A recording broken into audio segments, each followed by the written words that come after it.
الرحمن الرحیم. میرا نام شوکت علی جینیا ہے اور آج میں آپ کے سامنے وہ حقائق رکھنا چاہتا ہوں جو ہر شہری کا فرض ہے کہ پاکستان کا حق نمک ادا کرنا ہے. اور میں اس ملک سے بہت محبت کرتا ہوں. جو صورتحال میں 45 سال سے دیکھ رہا ہوں اس کو دیکھ کے دل خون کے آنسو روتا ہے. نام تو غریبوں کا لیا جاتا ہے لیکن غریبوں کی کوئی پرسان حال نہیں ہے. نہ کوئی پوچھتا ہے، نہ کوئی ان کے بارے میں سوچتا ہے، نہ کوئی ان کے بارے میں خیال کرتا ہے. بس صرف نام لیا جاتا ہے. اس پر میں نے یہ دیکھا جب میں بہت چھوٹا تھا تو ایوب خان کا دور بھی دیکھا. میں نے دیکھا ایوب خان صاحب انڈسٹریز روزانہ افتتاح کرتے تھے. روزانہ انڈسٹریز کا ایسا جال بچھا دیا کہ پاکستان میں روزگار کے اتنے مواقع تھے کہ کوئی بے روزگار نہیں ہوتا تھا. اس کے بعد جمہوری دور آیا. جمہوری دور کے اندر ایک عجیب سی نئی چیز سامنے آئی اور ایک عجیب سی انارکی پھیلی ہوئی ملک میں شروع ہو گئی. وہاں سے یہ پاکستان کا سلسلہ جو ہے نا بیک ہونا شروع ہوا ہے. جیسے ہی جمہوری دور شروع ہوا لوگوں کو یہ نہیں بتایا گیا کہ جمہوریت ہوتی کیا ہے. بھائی جمہوریت تو یہ ہوتی ہے کہ ہم ویسٹ کی بات کرتے ہیں، ویسٹ میں جمہوریت ہے. یار ویسٹ میں تو جمہوریت ہے لیکن ویسٹ میں جمہوریت میں غریب آدمی کو رائٹس آف سٹیزنز کیا ہیں یہ بتایا گیا ہے.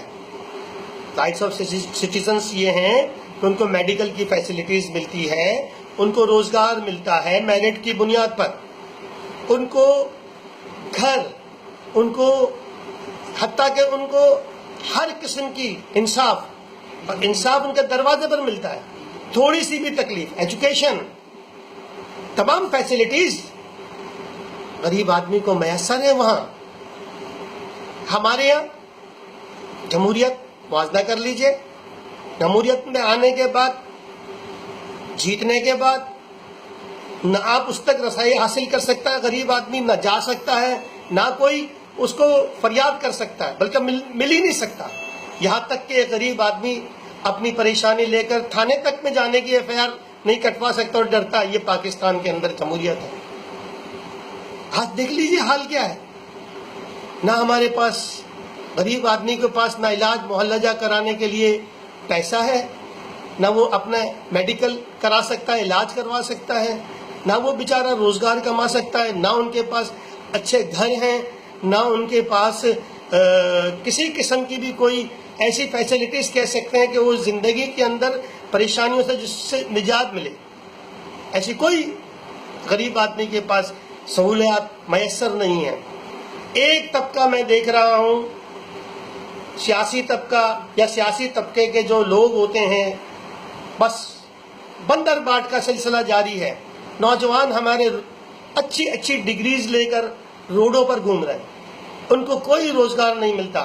اپنے لوگوں کو تعلیم کے محکمے میں، ایجوکیشن کے محکمے میں، ہاسپٹلس میں، گورنمنٹ ڈپارٹمنٹس میں اور جہاں کہیں بھی جائیں تو صرف اور صرف ایسے لوگ بھرتی کیے جاتے ہیں جو 10 لاکھ 5 لاکھ دے کے، یا پھر میرٹ نہیں ہے.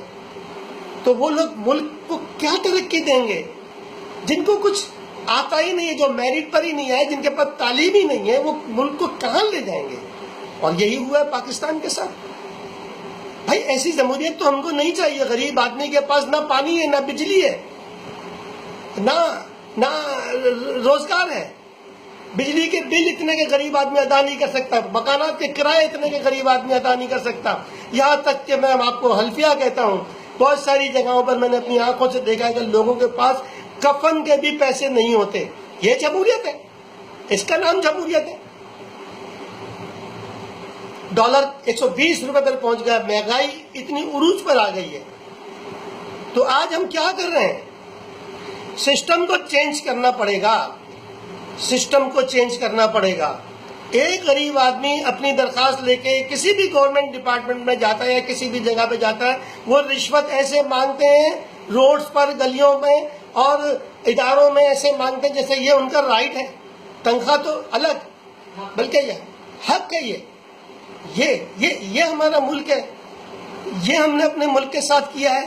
ملک ہمارا بہت اچھا، اللہ نے بے تحاشا بے انتہا نعمتوں سے نوازا ہے.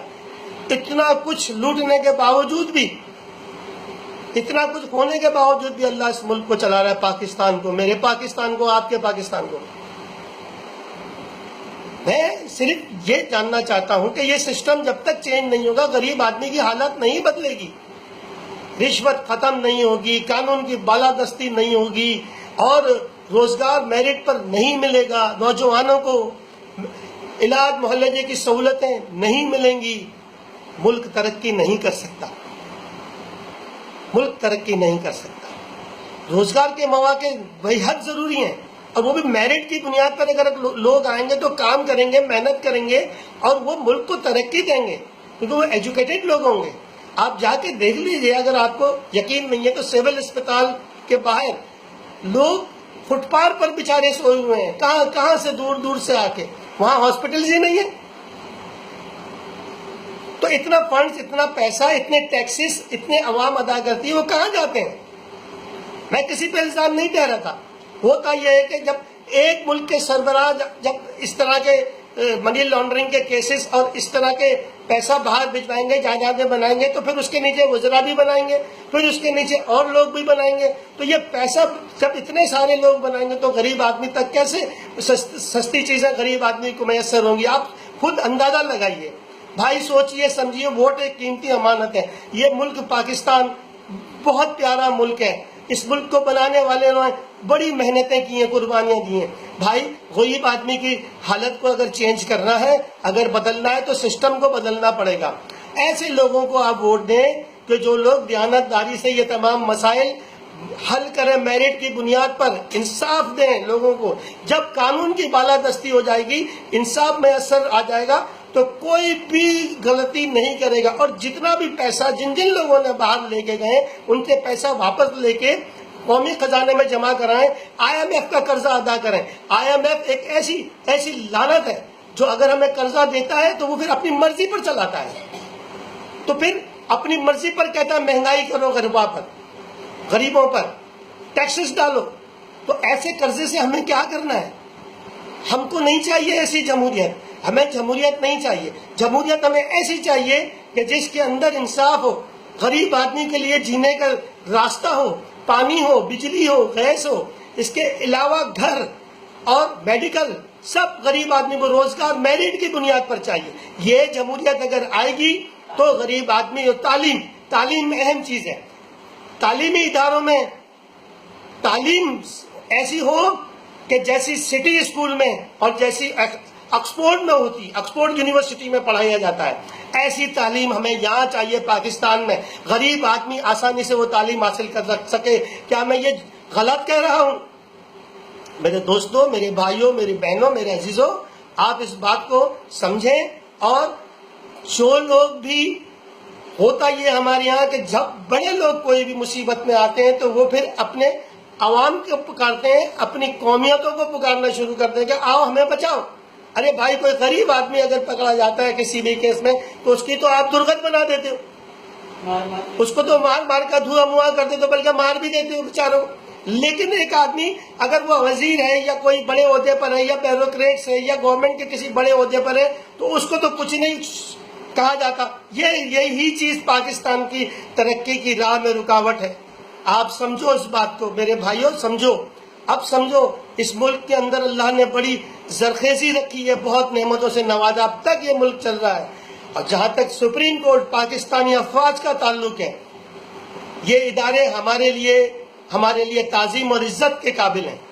اور مسلح افواج کو اللہ تبارک و تعالیٰ نے یہ اعزاز عطا کیا کہ خانہ کعبہ کے اندر، خانہ کعبہ میں جب کئی 20 یا 25 سال پرانی بات ہے یا 15 سال پرانی بات ہے کہ خانہ کعبہ پر جب قبضہ کیا گیا تھا، اللہ تبارک و تعالیٰ نے اس سعادت ہماری پاک فوج کو دی.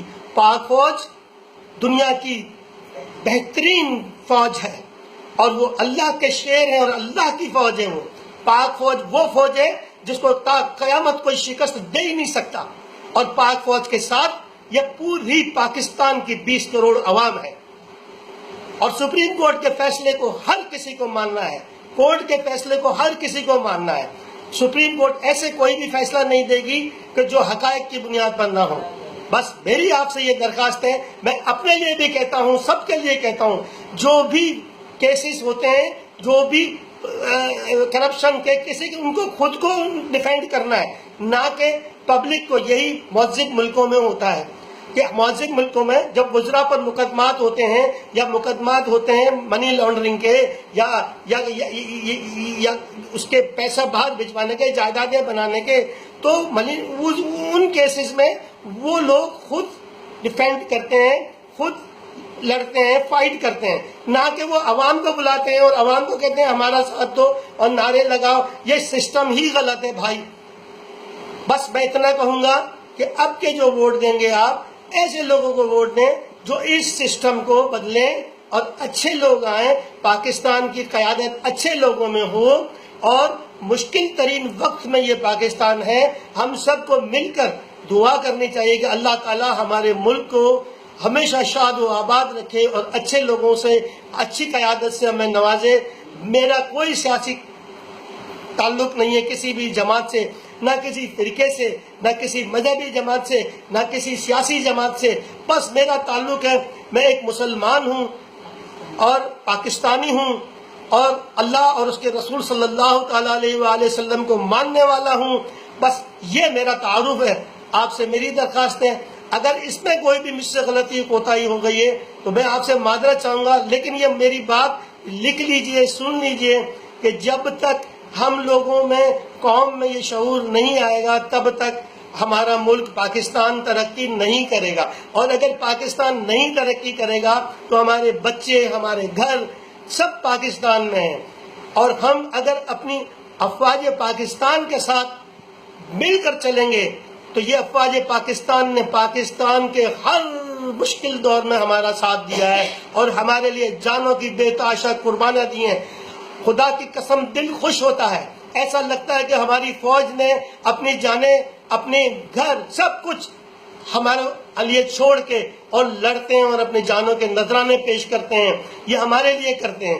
ہم آج آرام سے اپنے گھروں میں بیٹھے ہیں. اگر ہم نے ایسے تصادم کی صورت اختیار کی تو ہمارے نہ گھر رہیں گے، نہ ہماری عزت رہے گی، ہمارا سب کچھ تباہ ہو جائے گا. تو ہمیں چاہیے کہ ہم ایک اچھی سوچ کے ساتھ اور اچھے شہریوں ہونے کے ناطے ہم سب پر یہ لازم اور فرض ہے کہ ہم اپنے ملک کی حفاظت میں، اپنے ملک کی فلاح کے لیے ہم وہ کام کریں کہ جس میں ہمارا ملک ترقی کرے.